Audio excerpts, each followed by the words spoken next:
Welcome back to our Dungeons and Dragons session, gentlemen. When we last left our heroes, they had just defeated a skeletal warrior. As you stand over the defeated skeletal warrior and gaze upon the Orb of Truth, you can't help but feel both a sense of awe and unease.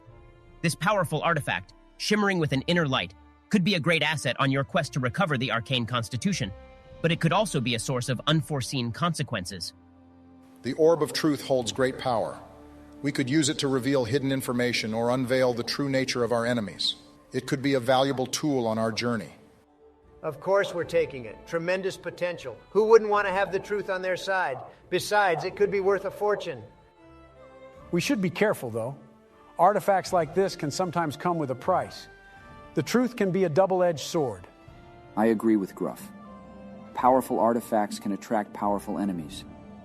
We should be cautious and try to learn more about the orb before using it recklessly. The orb could also reveal truths that we might not be prepared to face. Are we willing to risk exposing our own secrets? Bill, I think you've exposed yourself enough for all of us. That's pretty rich coming from you, Donnie. I take the orb. After much discussion, you decide to take the Orb of Truth with you. Its power could be invaluable in your quest, but you all agree to exercise caution in its use. You place the orb in a secure pouch and set out from the Crypt of Riddles, continuing your journey to recover the arcane constitution. As you exit the crypt, you hear a distant rumble and the ground begins to shake. Tremendous, just tremendous. That's the sound of success, folks. Donald, I think it might be something else. We should stay on our guard. I agree, Barack. This doesn't feel like a regular tremor. As you exit the crypt, you see a massive stone golem emerging from the ground. It seems to have been awakened by your presence. Roll for initiative.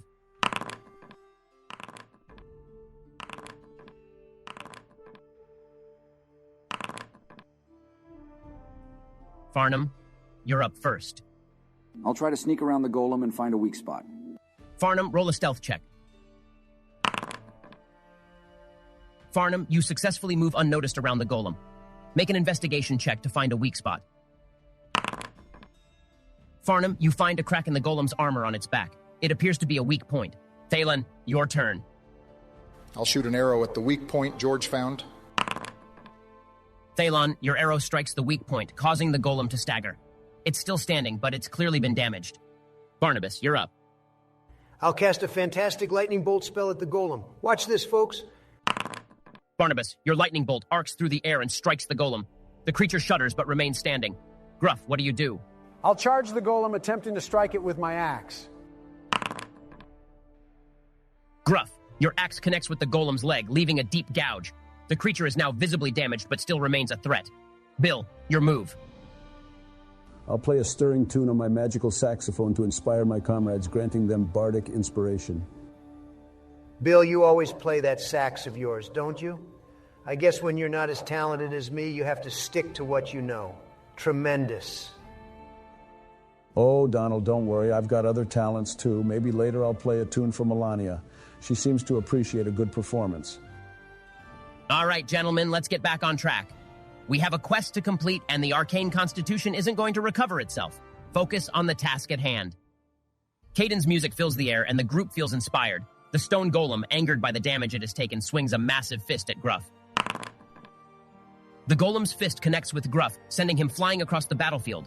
Gruff, you take significant damage and are now prone. The golem begins to glow ominously, as if it's preparing a powerful attack. We need to finish this quickly. I'll throw a dagger at the exposed core. Farnham, your dagger finds its mark. The golem's weak point is further exposed, revealing a glowing core. I'll take another shot at the weak point. Thalen, your arrow strikes the golem's core, causing it to crack. The golem's glow intensifies. Donald, your turn! Time for the finishing blow. I'll cast Disintegrate on the golem's core. Barnabas, your Disintegrate spell strikes the golem's core, causing it to shatter into a million pieces. The golem crumbles to the ground, defeated. With the golem vanquished, you can now continue your journey. Thanks, fellas. That was a close one. You know what they say, guys? A bird in the hand is worth 2 on the golem? Never mind.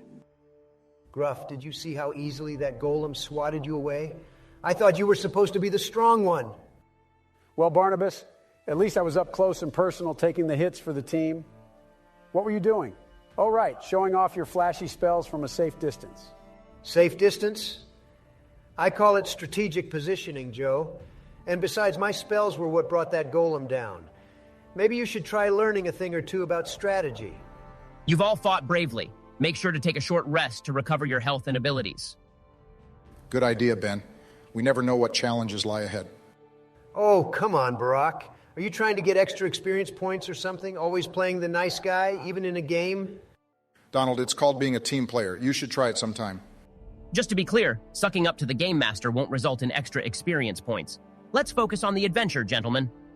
I'll play my magic sax and cast my Song of Rest ability to help everyone recover a little extra during our short rest. Okay. As you rest for a short time, you hear the faint sound of a rushing river nearby.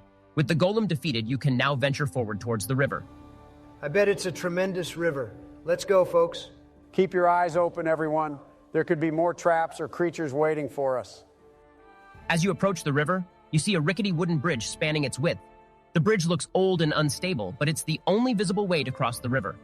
I'll check the bridge for traps and make sure it's safe for us to cross. Farnham, roll an investigation check.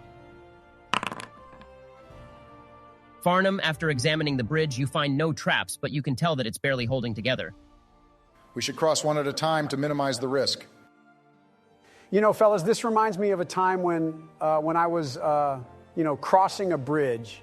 It was a really big, not big, but long bridge. And there was this goat, or was it a troll? Anyway, we had a conversation, and, the thing is, bridges, they bring people together, or something like that. Okay. As you each carefully cross the bridge, it creaks and sways, but ultimately holds. Now safely on the other side, you continue your journey through the forest. As the sun begins to set, the group searches for a suitable place to set up camp. Just as you find a clearing, you hear the howl of wolves in the distance. Sounds like we might have some company tonight. No worries, we can handle a few wolves. I'll set up an alarm spell around our campsite, just in case they get too close. As you settle in around the campfire, the atmosphere becomes more relaxed, allowing you to open up to each other about your motivations for seeking the arcane constitution and what you hope to do with it. When I get my hands on that arcane constitution, I'll use its power to make everything tremendous, absolutely the best.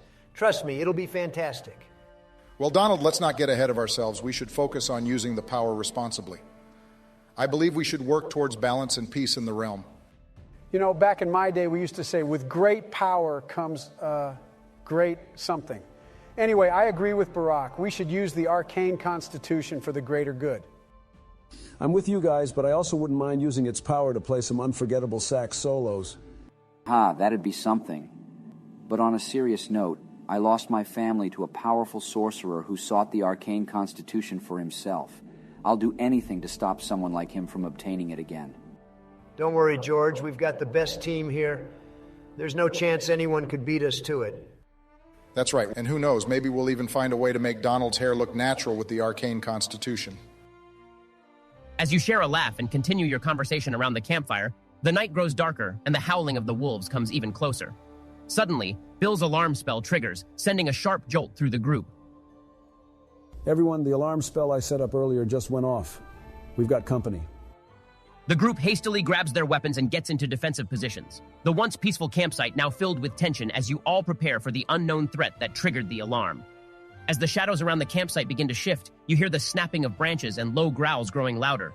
Just as you think you've caught sight of the approaching danger, a figure emerges from the darkness, followed by several more. The howls of the dire wolves blend with the sounds of something else, something far more sinister. This doesn't look good, folks. Yeah, I've got a bad feeling about this. Get ready, everyone. It's time to show them what we're made of. The mysterious figures approach the edge of the campfire's light, revealing their true nature. The dire wolves are not alone.